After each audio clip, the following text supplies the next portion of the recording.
When people talk about disruption, they are mainly thinking about what we call big bang or explosive disruptions. So the kind of disruption that comes along once in a while and totally destroys an industry. So back in the 1800s, the folks who provided lighting and heat from whale oil were disrupted in a very big way by the advent of electricity. Similarly, in Minnesota, the ice farmers, the guys who would scrape ice away and ship it around the planet, were also disrupted by refrigeration.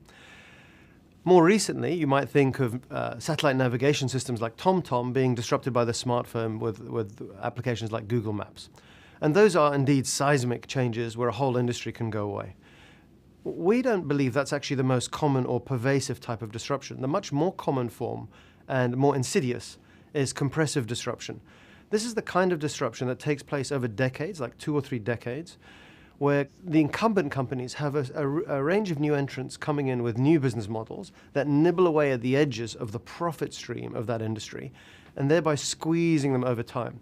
So if you think about the rise of the smartphone, and before that the laptop, and before that the desktop, believe it or not, we still manufacture pretty much the same volume of desktops today as we did back in 2000. It's just that the other devices and the other formats have emerged at a much bigger volume. So the profit stream that you can derive from old PCs is just compressed.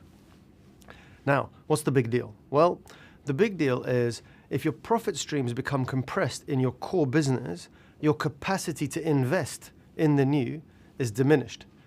And the whole point is if you can't invest in the new, then you can't bring all these new innovations to your customers. And so over time, you get some kind of obsolescence.